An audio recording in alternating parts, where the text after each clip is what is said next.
Hey, what's up, everybody? Welcome to the Wabash Valley Business Podcast. My name is Sam. I'm the owner of Solve Don't Sell Marketing, and we started this podcast for two reasons. The first reason, the most important reason, is to shine a big spotlight on our local businesses. We want to support local businesses because local business creates culture in a town, in a city, in a place. And so there's a lot of cool businesses where you live, and there are business owners who need the chance to share their story and share about the problems they solve and how they're working to just build a better community, and how you could actually have one of your problems solved, because every business exists to solve a problem. So we started this podcast to just shine a spotlight on local businesses and support local businesses, support local leaders. The other reason is I own a marketing company, and so this is a way for me to network with other business owners who are looking to get better visual assets for their business so that they can connect with the people they want to serve, like photo, video, website builds, social media management, anything visual that your company might do to market itself. We can help you with that at Solve Don't Sell. So that's why we started this today. We have an exciting guest. Can't wait to introduce you to them. But thanks for being here. Thanks for watching. Let's get it. Also, I almost forgot, this podcast is sponsored by Indiana Farm Bureau Insurance. And they're our number one sponsor. They're our founding sponsor this year. So we're really grateful for their investment to help spotlight local businesses. So want to give them a good shout out here. And yeah, let's get it. This is the only one I know. Watch him. My brother can flip it back. He can go around the horn like that and then like flick it back. Oh. It's like, I learned that in calculus and he learned it in biology. So Right. Yeah, right. that's what we did. So you made it to calculus? Barely. I mean, yeah, AP Cal. Nice, and man. then I think I got a 1 or a 0 if you can on the exam. Yeah. Math isn't my thing. Yeah, I'm in a place now in life where I'm not ashamed to share it, but I think I got to geometry. Yeah, that's okay. So so when you say math is not your thing, it was your thing. Compared to me, Sure. It was your thing. It's all relative, yeah. Yeah, I got to geometry. I think I did algebra 2 or 3 times. That's okay. But that's a good one. Yeah. I probably use that more than you've used calc. I have not used calc. I mean, Yeah. I use programs that use calc, but I don't use it. That's what's wild, is we live in a world where, like, even with website building now, like, Yeah. you know, we're on Framer. Yes. Or RJ had mentioned that. So Yes. anytime people come to us, we use Framer because it's Yeah. got so much My range. website's based in Framer too. Okay, cool. Yeah. Well, I better turn mine down there. But yeah, it now with AI, like, Yeah. it will code in front of you. That's crazy. So you'll say, hey, I need this function, I need it to work this way, and it'll just start going, okay. And it will show write you it out. live coding, and it's like, it's cool, it's changing everything. So that's not geometry or calculus. It's like, I wouldn't know, I didn't get there. It's robot. It's robot speech. Robot, yeah, it's robot math. Okay, fun question then to dive in. How do you feel about AI? This is totally off the cuff, but yeah. how do you feel about AI in general, and then maybe in your industry? In general, I think it's a mixed bag. I think if you understand AI and you understand like how to prompt the coding correctly, it can generate what you want. But if you use it to think for you, then it's bad, right? If you use it as a tool, it will help you. But if you use it to run your life, then you're going to be a slave to it, right? That's my take. Yeah, what's it? So actually, let's just introduce here. Yeah. That was a fun intro on AI. Who are you? What do you do? What industry are you in? Yeah. What's your business? I'm going to let you. Sure. Yeah. I'm going to let you take that away from it. My name's Luke Waltz. I live here in Rockville, Indiana, West Central Indiana. Best town Come on. in the country. That's right. Yeah.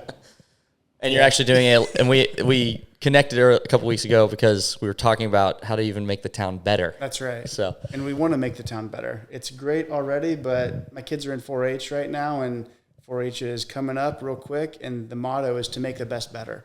Ooh. So we're gonna do that in Rockville. Ooh. Right? I mean, because we were just sitting here.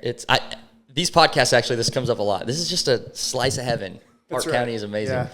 But so yeah, my name's Luke. My business is Lowland Workshop. We do landscape architecture, urban and rural design, planning. a lot of different things that people don't understand is needed in communities. We make sure communities kind of as they build, the structure of those communities are planned. And so it's just not, anarchy or chaos. There's roadway infrastructure that engineers build, but planners and landscape architects develop that experience. It's kind of the user experience of the real world is what we work through. Yeah. So, and I got to work on a project with Luke.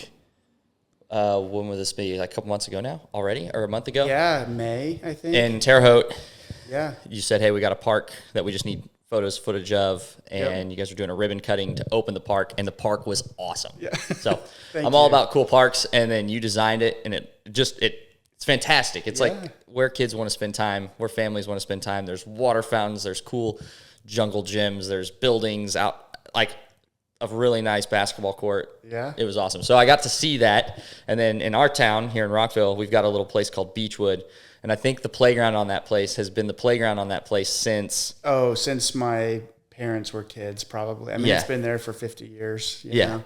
Yeah, which is kind of cool because it's like lasted that long. Yeah. Like it is like maybe it's been painted. Yeah, they've painted it. It's worn off because kids play on it and then they paint it again. It's just been the same jungle gym for 50 years. It's got to be. Yep. Yeah, I mean... Which is endearing, but I was walking past it the other day, and we've also got a great community pool. Yeah. And so we're happy, proud members to be part of that Good. pool every summer. Yeah. So you got the pool, your pass, your summer pool pass. Oh yeah. There you go. Family of 4 summer pool pass.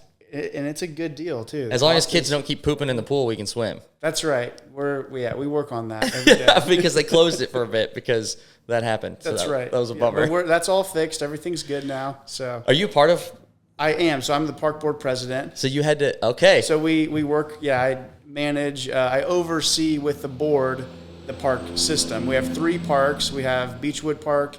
We have Booze and Bark Park, which is a very small neighborhood park on the north side of town. And then the Depot Park, which is kind of the tourism center that is now being connected actively to the bike trail network that will run from Rockville to Rosedale. I have so much I want to talk about with all this. Yeah. Yeah, well, so Beechwood, yes, just a fantastic spot, and we had family in town. We were walking through, and I was like, Luke makes parks. He's an architect, and are you an engineer? So I'm technically a landscape architect. Okay. And I'm actually working on my licensure exams actively, so I'll be a licensed landscape architect. Goal is by the end of the year. Okay, cool. And so it's comparable to an architect or an engineer. It's a professional accreditation, and I'm certified by the state. Okay. So cool. Yeah. So all of that I did not quite know in detail, but what I did know is that you make dope parks. That's right. And so I was walking by and I was like, I need to message Luke and say, hey, what are we going to do to make this park the best park in That's right. in the land, That's make right. it so good. And you were like, dude, it's already on, like, get with the program. It's already underway. Yeah. So I can talk a little bit about that. Really what we're trying to do right now, we're working through the 5-year parks master plan. And that is a document that DNR, the Indiana Department of Natural Resources, they approve every 5 years.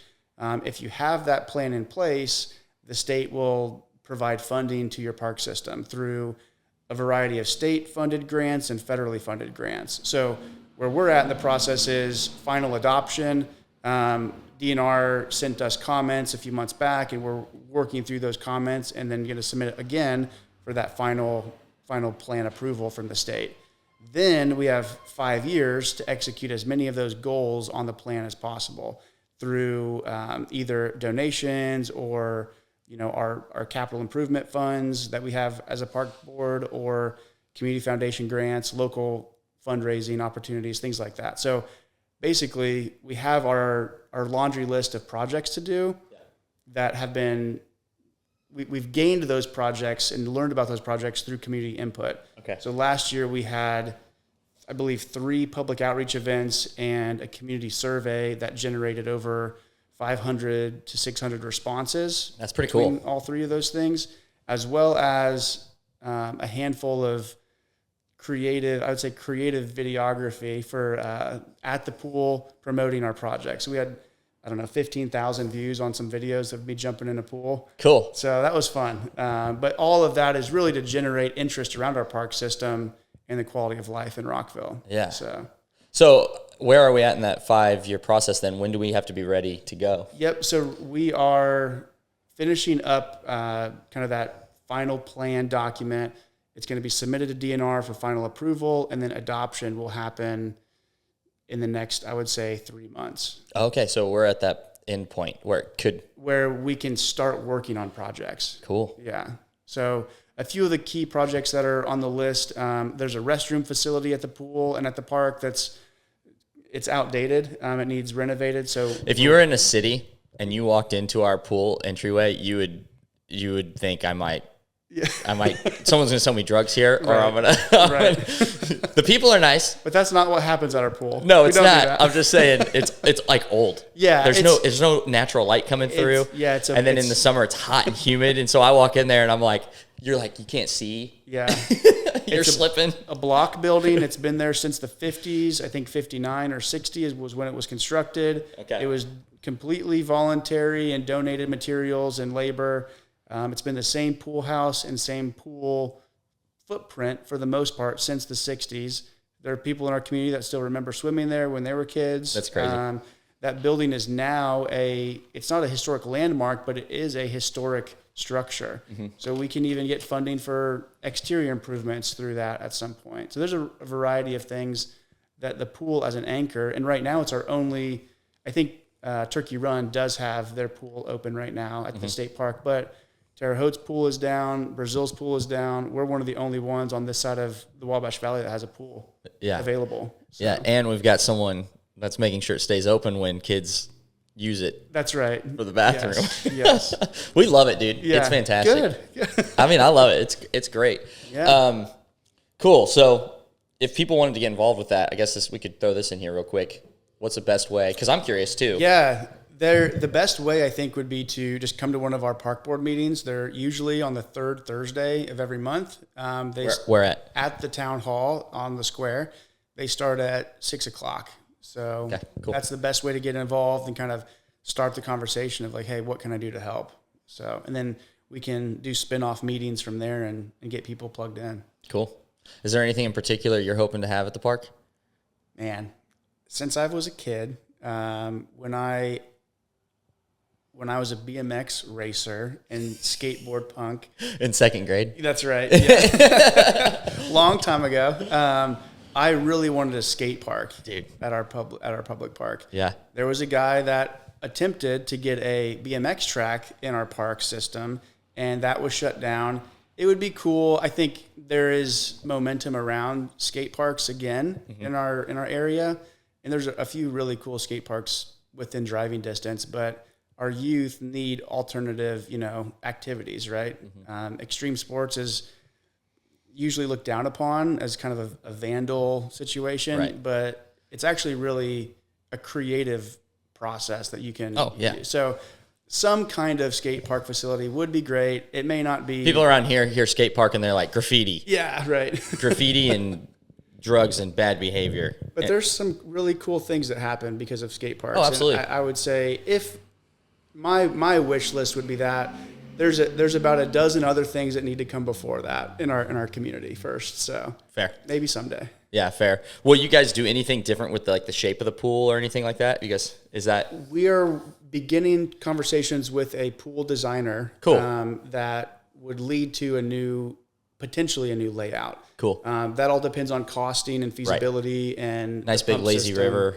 Potentially, yeah. A lot of pools now are known as like leisure pools. They're not active swim pools. So this was a lap pool that they did races in the summertime. Mm-hmm. But now when you go to any of the suburbs or any place that has a nice aquatic center, it is a leisure pool. Mm-hmm. There's a zero entry area for ADA compliance, and there's slides and just stuff that makes areas. it way more accessible. Yeah, absolutely. So Greencastle has a great one. Terre Haute's going to have a great one. We can do that here. Yeah. Cool. So, yeah. Well, let's move to you, because I think that's all cool, kind of getting some of your background. You're involved in the community. Yeah. And then naturally your profession, your business can serve all of this, so you can be on the board in a neighborhood. Yeah. Are you on the board? Oh yeah. So you gave your title. So it's technically a board position. Yep. So I'm a park board president. I'm involved in a variety of other community things, the soil and water conservation, obviously the business. We attend church in this community and are really active in that. My Where at? son's active in trail life, Bloomingdale Christian Church. Yep. So yeah, it's a great group of people. And we really love those guys. We've got, my wife is involved in dance. My daughter's involved in dance. They teach and dance every single day. And my daughter loves it. So, yes. My daughter is not involved in dance, but involved in dance every day. She should be. At home, she definitely is. It's always a dance bring party. her to the studio. She'd love that. Yeah. Where's it at? Fully Charged. It's over by the IGA. Oh, okay. I know Kirby what you're talking Foods now, but yeah. Got it. Cool. Yeah. So let's talk about your business. What specifically, if someone, like, what problem do you solve for people? Like, people call you because you can do this for them. Right. So I think what Lowland Workshop does is we offer what a lot of big firms in our industry do at a local scale. So we understand the Wabash Valley, we understand our region, we connect people with their place, with their culture, with their community through quality of life improvement projects. So parks, plazas, anything that's kind of a community space or kind of a third place or a middle ground. So what are some of the places that you've worked on recently or are working on right now? Yeah, so the recent one that we just mentioned, that's in Terre Haute, that's Hertz Rose Park. That was a $3 million playground park enhancement project that renovated the entire park facility. Basketball courts, splash pad, community center, playground. Art was a huge component of that. Art actually drove the process from the beginning. There's a local group there that is called Art Spaces. They brought an artist in, and we collaborated with them to develop these really cool archways, which was an idea that was developed from a mailbox. You can write letters and send letters. So that mailbox was a way to reach the community. And so that art sculpture is called Reach Rives, and that's the neighborhood was Rives. So that was a big one. We've done other things in the past with other groups that I've been a part of. The Turn to the River Project. That's a multi-year reconnection to the Wabash River from downtown Terre Haute. There's a plaza between the city hall and the county building that we did, I think, 4 years ago at this point. So that was a really great one. Handful of other projects around the area, but those are two big ones. Cool. What about, so here locally in our town, are you involved at all with the biking trail, running trail? Yes, we are. Yes. Obviously on the board, but is your business helping with any of that? Or some of it, yeah. So right now we're helping with their signage and wayfinding system. So as you bike down the trail, what mile marker are you at? Like, how far have you gone? What direction do you need to go if you turn off the trail or need to come back to it? How do you interface when you're a biker on the roadway and you need kind of a safe share the road area that you can ride down? All of those things matter, and signage is a critical component of that for, vehicular traffic and for the bicycle user. On the park board, we're kind of working with PCI, Park County Incorporated, and the Cover Bridge Gateway Trail Association. Both of those groups kind of come together down at the Depot Tourism Center, because that's going to be the trailhead that connects Rockville south to this trail. Yeah, cool. So a variety of things there. Yeah, we're really stoked about this, trail. Yeah. So having lived in an central urban context for a long time, I was on a neighborhood board for a bit and got to be a part of a lot of these conversations on the city we were in is Portland. So it's known as a biking mecca. Mm-hmm. So bike trails everywhere. And it's funny around here, I've heard some different feedback sometimes. Like some people talk negatively about this trail. Then I do not understand that I think it's, at all. Yeah. Because we'll use it, and it adds, I know how much value this can bring to a town and to your area. So my wife says all the time, I just need a place to run where I don't have to cross the street and be chased by a dog and that kind of thing. I'm like, I know, having lived in the urban context, that's one of the things that cities do really well, is there's more traffic there, but they have safer paths there. That's right. So, it's... And all of that is by design, right? It's intentionally planned that way. Well said there. And that's something,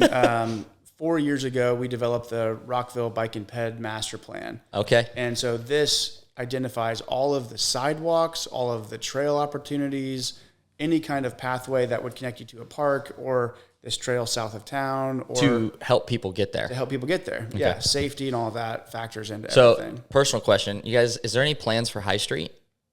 For High Street, West High Street? yes. Eventually, the goal is to connect Beechwood Park to the Depot Park via High Street. Sweet. In some kind of sidewalk improvement project. Perfect. So we're working Right in through front of that. my house. That's right. I would like that. The other thing we need on High Street is, some people are going to hate that I'm going to say this, but like speed bumps. Ooh, okay.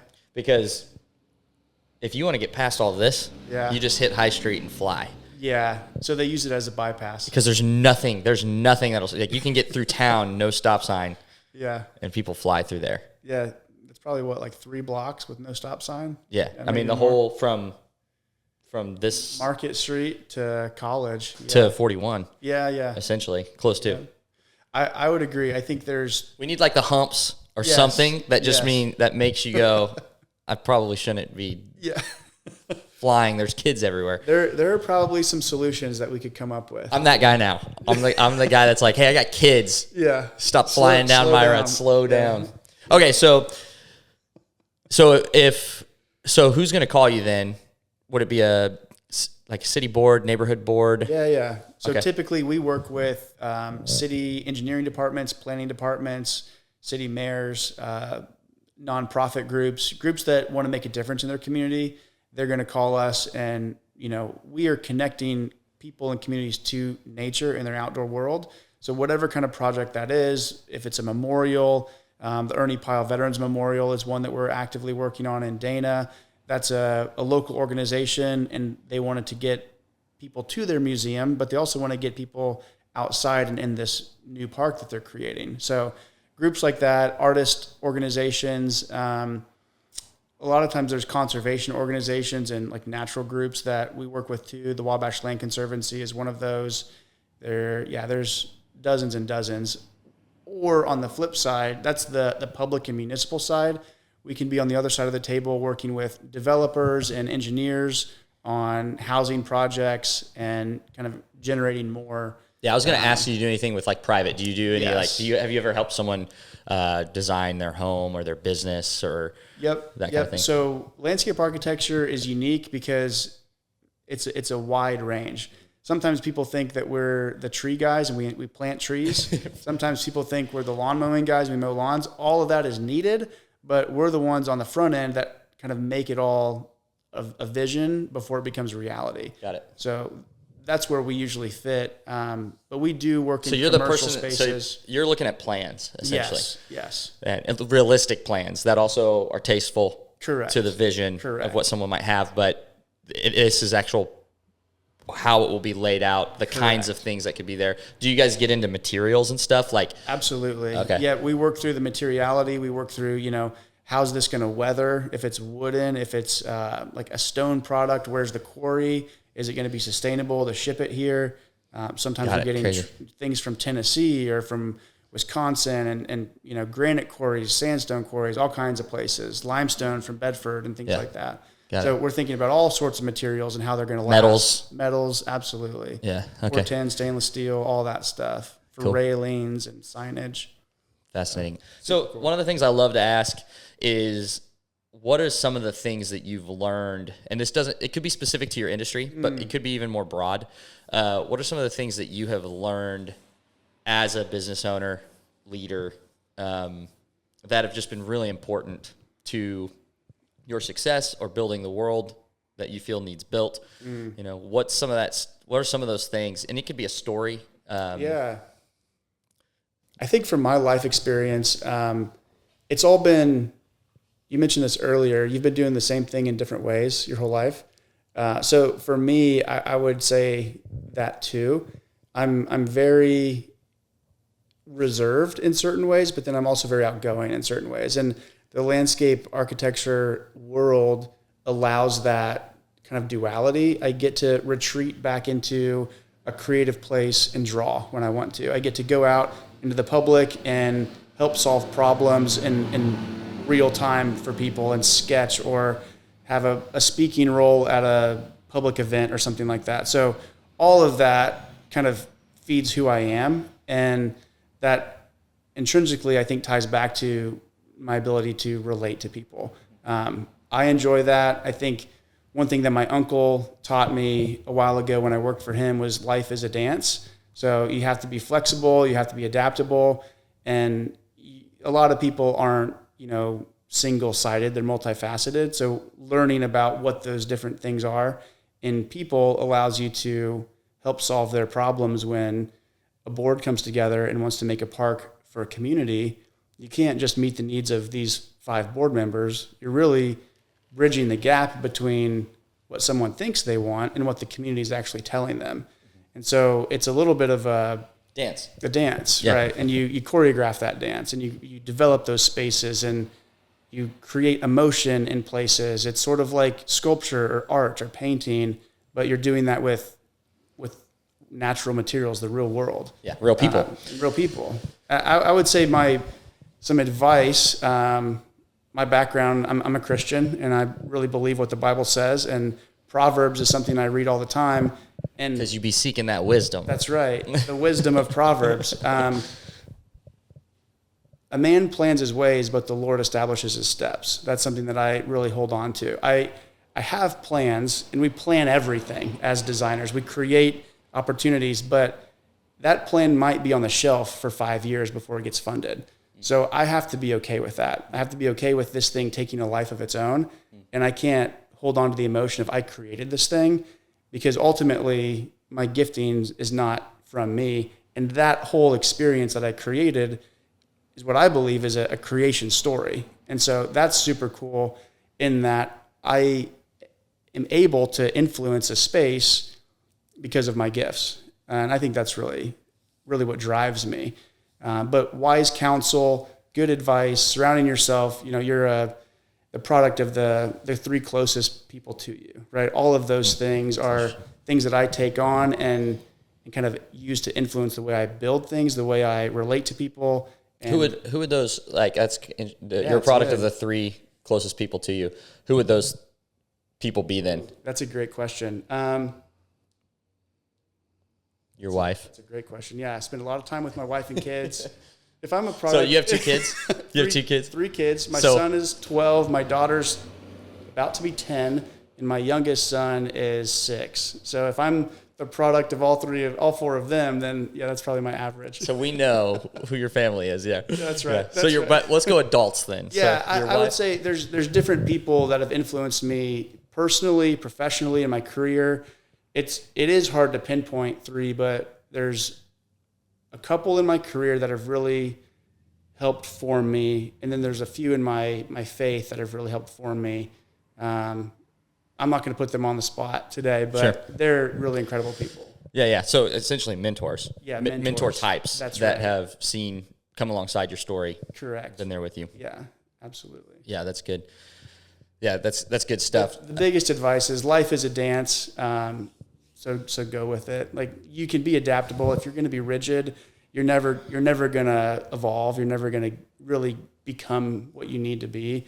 And moving back to Rockville was a real testament to that. So dancing through this community can be tough sometimes, but we're finding our way, and we're blessed by that. Yeah, well, and it's funny too, because we also moved back to Rockville. Yeah. You moved back in fall of 2020. Okay. Actually, yeah. November. Okay, gotcha. And then we moved back December 2024. Okay, yeah. I think it was 4 years later. Yeah. Yep. So something you talked about there too that I just want to draw on is there is this planning side that is very physical and tangible, and it all makes sense. Mm-hmm. I pull out a pad of paper, and I got a pen, and I write down my plans. Yeah. You got a calendar, you write down your plans, and then if you're living in the real world, those plans often are just always going to be disrupted. Mm-hmm. I mean, by a weather pattern alone. That's right. You could say, we're doing this event here. Oh, it's pouring down rain. Are we still going to do it? But then there's a million other things going on in life, politically, when it comes to your health, your faith. Yep. I think so many things impact the day-to-day. What I find fascinating, and I think that your disposition and demeanor positions you really well for leadership, is that people take everything going on in their life very personal because it's their life, and it means a lot. So we could keep it simple and practical. this is what I think needs to go into Beechwood Park. Yeah. It needs to be there because it's my opinion. Right. And it's what the people need. It's what the kids need. It's what I want. Right. And they could say that at a meeting, and across the table, someone could be like, I think that idea is terrible. That's right. That's right. That's right. And so the dance, yes, it's almost kind of hard to put exact, like this is what you do in that situation to help people come together and lean into a better future when we've got so much polarization at the table. You could even look at this politically right now or anywhere. It's so easy to become polarized as humans. It takes really unique people to lean into that space. And I was going to pull on Proverbs 2. One of my favorite phrases from that ancient wisdom is a gentle word turns away wrath. Yeah. And I've leaned on that a lot. And that's good in this era of life, because everyone's offended. Everyone's offendable, right? Yeah, and I have been offendable. Yeah. I have been that person that sat there very passionate, and it's disguised in passion. Like, I'm passionate for this idea and this belief. Right. And I think we need to do this. And I'm still learning, and we're still figuring this out, but it's taken a lot of experience. I think it's taken a lot of heart work to get to the place where I don't need my idea to win the day. Yeah. And in fact, it's okay. Let's say another idea is at the table, and let's just say scientifically, it's not better than mine. Right. Sometimes it's okay to let the idea win and lean into that. I think that is what it looks like to build a community, build a business. I think a lot of the best businesses and the best leaders I'm around have an ability to navigate all kinds of people, different backgrounds and beliefs, and bring them together towards a better truth. Absolutely. And I think that's the hardest thing to do in the world. Yeah. And it's hard to pinpoint how you do it, but you can pull on something like a little bit of ancient wisdom. Yes. And then it's like, oh, if I just take this principle and apply it, it kind of permeates the whole thing. Like if I'm just more gentle with how I respond to someone who's offending me. That's right. I love that. It could we could diffuse the situation. That's right. If we were just kinder in how we listened and responded. But that's not really being modeled in our leadership in the world today. I would agree with that. I think kindness is key. I think clarity is kind. I learned that from a friend a while back, because you do need that clarity in order to understand the situation. And if people are confused about something, they're going to be agitated, right? And so demystifying certain things about how the public process works to generate a park, funding for park projects are not the same funding that fixes your potholes in your road. It's different. But education is critical in order for a community to succeed in that aspect. Another thing that I reference a lot is this theory or principle called the Gestalt. The Gestalt is an idea that was developed in Germany, and it's used a lot in art. So it's the idea that the thing that's created is greater than the sum of its parts. So if you're creating a building, I love this. It's greater than the brick. It's greater than the drywall. It's more. You can't one thing can't create all of that, but all of it together can create something more, right? And parks do the same thing. Communities do the same thing. People, when they work together, do the same thing. When they put aside their differences and they come together around an idea, that Gestalt principle can actually flourish and be visible. So the park, in any kind of system, really, I like the idea of building systems. So when we're creating these places, it's not just about the park. It's about the kid that's down the street that may be outside running around and causing problems, but why is he causing problems? Well, maybe there's a person at home that is either abusing them or strung out on drugs, or there's some kind of issue. He needs a place that's a refuge. That park can be a refuge. And then that creates a healthy environment that he can live in and thrive in, and that generates a better community. Maybe there's multiple kids like that. Maybe there's multiple families that need that. Not just our community, it's globally, right? So creating those common ground spaces allows people to actually be themselves and thrive. And I think that's what is the greater sum of its parts than what landscape architecture or urban design or anything on its own can do. It's how does that connect to economy? How does that connect to sociology? How does that connect to infrastructure and regionalism and all of those things.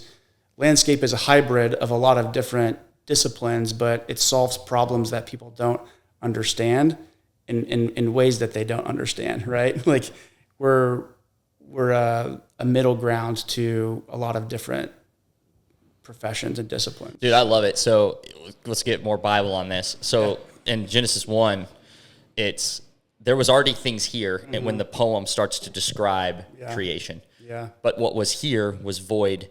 It was tohu vavohu. It was void. It was chaotic. It was unlivable. The words evoke desert, wasteland, deep sea, barren, where the monsters are. Yeah. Nothing can live there. And what the Creator does in Genesis is breathe His life force into it and organizes literally a park. The best park that was ever made, the Garden of Eden. Yes, that's right. It was a nudist colony. It was, and the point of that being like safe. Yes. Free. Yes. You could be vulnerable in this place and be okay. No shame. But I think you kind of like live in this kind of cool spot because as a person, not just in your profession, because you are taking something that's chaotic and you're bringing new order to it so that life can team and people can have, and you could, it's just going to add value to the town. It's going to make people's homes more valuable because there's a beautiful park next to it. Yeah. But it could also help people who are all the way down. And I think I don't think this is far-fetched. It could help someone who might be in an abusive situation who needs escape. So I love that. That's one of the things when I was pastoring and that I really pulled away. I think our foundation as believers, anyone who's following Jesus, your actual task is to be someone who orders chaos. And that's a dance. It is. And how you would do that at a neighborhood board. But that's what we're supposed to do.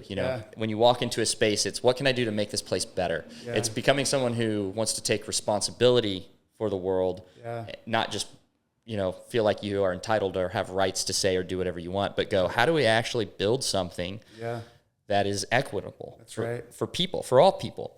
And that's an ongoing task of one of the things I think about a lot is in, I think First Chronicles, the prayer of Jabez talks about this, where he takes on more roles and more responsibility because he prayed for that, right? Not because he wanted to, but because he felt there was a need for it, I think. And so that's similar to me. Like, I don't necessarily want all of these roles and responsibilities, but I want to be able to help other people see the value in that ultimately, and then pass it on, right? Like raise up leaders, equip people that care about certain things. My goal isn't to be on the park board for 50 years. My goal is to find someone that's more passionate about it than I am and let them run with it, right? So create and plant seeds so they can grow and flourish in these different institutions in our community, in our state. Who knows? I've done projects around the world, and it's really cool to see what can happen in just a few years with some concrete and some steel. Yeah. But that will all waste away over time, right? And so what I really value for the most, like more than that, is the relationships with the people and the clients and the partners that I've worked with on these projects. And a lot of these are, I'm not decades old, I guess. They're starting to become decades old. Decades, 10 years, right? Yeah, right. You're decades old. I'm decades old. 3.5 decades old. That's right. That's right. Which makes you sound really young. Yeah, that's a good way to say it. But those relationships and those partnerships, continually working to create more order and more life and more flourishing in our communities, that's really what I care about. So landscape is a medium to do that. Yeah, dude. Wow. Which is awesome. Yeah. And I feel that in every industry, actually. Yeah. Every industry. If you're flipping burgers, you can do that. You can build a space where families come together, where people have I'm very passionate. Burger, come on. You want one? Oh, dude, In-N-Out is great. I would love to have that here. That would be You could franchise it.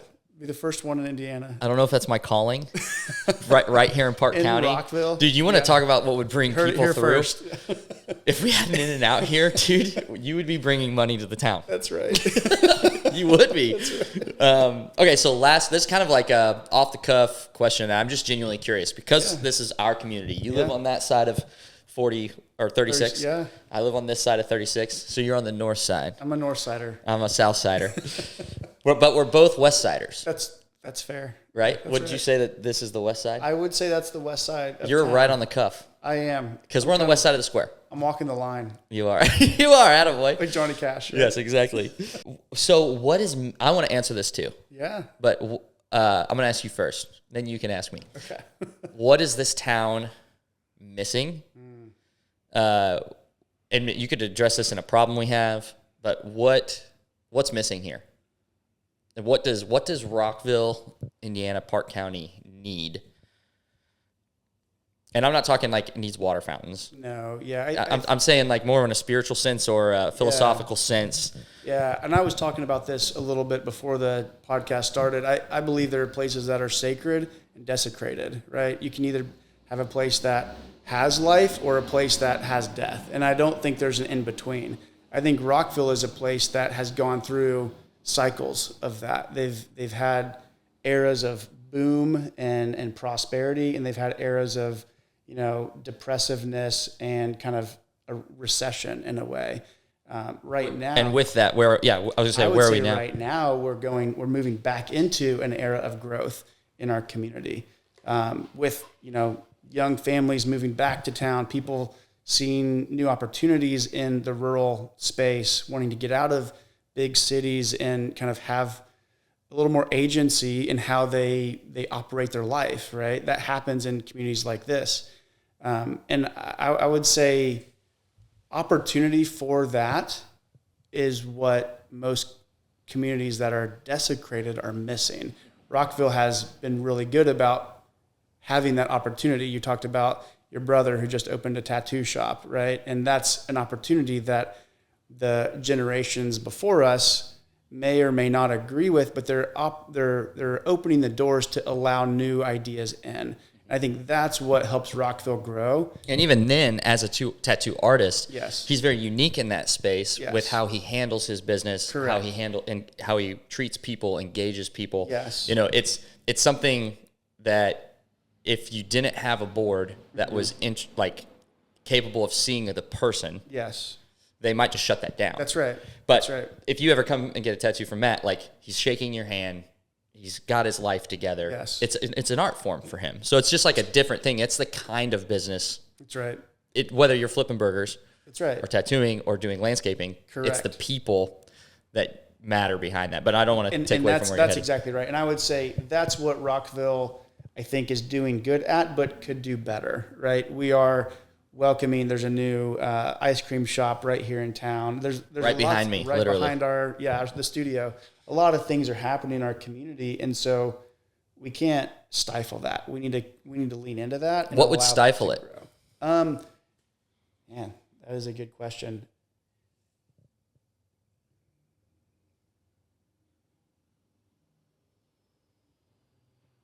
I don't know, honestly. I think, well, it goes back to kind of what you're saying a minute ago, but I think what stifles it is if we don't have leadership that wants to encourage it. Like, yes, you need to, yes, you have to see the beauty of what we have here on our square. And it seems like the leadership here knows, hey, it's really important for our streets to be clean because we have the biggest fall festival in Indiana. That's right. Like we want to take pride in our town. When you do that, people are like, hey, it's like me, right? Yeah. I show up to this town or my family comes and they're like, yeah, that's it. Hey, I could open I wouldn't mind opening a ice cream shop there because it seems like this town cares about its families. I think that's right. I think it is the leadership in our community. It's not just on town council or, county government. It's the leadership of the local businesses. It's taking ownership and care in what you're doing. The coffee shop right here is doing a great job of that. They're killing it. All of these through places, that wall. That's right. right. We got coffee and we got ice cream. That's right. All right here. All of those things, I think if you're taking care of what you have in front of you, then someone else is going to see that and they're going to do the same thing in front of them. They're going to see a good example and that's going to ripple. So if the leadership is taking good care of the community, then all of these individual businesses are going to continue to do the same and generate more.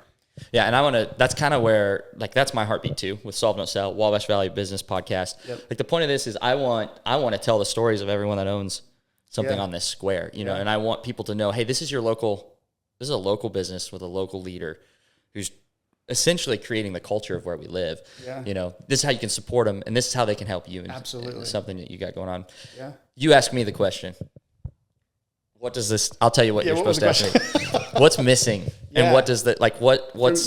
So from your perspective, what do you feel like is missing in our community? And I'm Thank sure you, you Luke. have some ideas. Yeah. Thank you, Luke. Well, I paused too. Like I didn't like come into this scripted, but as our conversation was developing, I want to like almost kind of, I just want to talk about something in general, and I think that there's a little too much ego. Across the world. Yeah. But I think there's a little bit too much ego in, some people might call it like a small town mindset. So I want to try and clear that up on what I mean here. But it's like this fear of being vulnerable enough to work with someone else. That's it. And that might be a unique way of addressing ego. But like with our gym, Method Made in Bloomingdale, Her Health, like what we want to do differently there is kill ego. Like there's just so many gyms where you walk in and people actually can't get healthy or stronger or become who they want to be because you have to get through this barrier of ego that exists in the room, of people who don't, what's really going on is we don't trust each other. I'm intimidated. Barbells are scary. And no one's zapping that, like getting rid of it. Yeah. Instead of like going, hey, this is a human who's walking through this door who deserves and needs to get healthy. Yeah. What do we need to remove to help them get that? And I think it's ego. Yeah. I think it's making sure to meet people where they're at. But to do it, you have to have men and women in this community kind of set themselves aside and go, hey, I really don't care what people think of me. I really want to make this place better and willing to take a risk for that. Yep. And so there's probably a more conversation in there around that's so good. How do you do it. But I just think the death of ego needs to happen. And having grown up in a small town like this, and knowing like sometimes in a small town it's hard to reinvent yourself because you were known this way in high school. That's right. And then life happened and now you're just labeled this way. It's very hard for that person to go, hey, I'm something different now. That's right. And I think that we need voices in our town that say you can become something different. Who cares what happened then, right? That good or bad, whatever it was, this is now, and it's what we do today. It's the decisions you make today. And there's going to be a lot of people in a small town that aren't going to let you become that new person. And I think we need voices that say, hey, even if 60, 70% of the town doesn't want to see you that way, I want to be a person in this place that goes, you may have been that person we didn't like or person who made some mistakes. The punk skateboarder that I was. When I was 12. But you can become something new. I think people leave small towns because they can't reinvent themselves if they don't. It's very rare to find people who can reinvent themselves. And it takes leadership to say it's okay to become something new. And that, I think, is the essence of what our community needs, is we need to be able to grow and mature and allow others to do the same in our community and then succeed here, right? There's very few, and you're right, you have to almost leave this community in order to do that. And then a lot of times they find community somewhere else, and then they flourish there. But like your ideas and your examples and kind of the things that I'm living out too, if we can flip that on its head, where we can create an environment for our kids and for, families and friends to do that without feeling like they have to leave to succeed. I think about this idea a lot, like think about kind of a bucket of crawfish, right? Or a bucket of, crabs or something where they want to crawl out of the bucket, but there's always somebody that's trying to climb over you to get out of that bucket. You get to the top and then the other crawfish pulls you back down. It's a great illustration. Right? I see it. Let's write a children's book. Yeah, I see where this is headed. And you can never get out of that bucket because everyone's holding you back.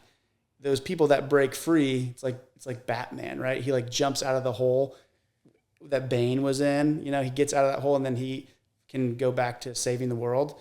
But when you're down in that pit, when you're down in that area that everyone wants to keep you there, they want to keep you low, you can never succeed. But we need to flip that mindset where the goal is for everyone to succeed. The goal is for the community as a whole to flourish and thrive. And here's what's crazy is people are scared to celebrate the success of others, Yes. even when it's in their own industry. That's right. And it just takes, I think, gospel people to go, I'm seeking the welfare of the kingdom, but I'm seeking the welfare of my city. I'm seeking the welfare of my town, my neighbors. Yeah. And if we could change our mindset to, I want you to win.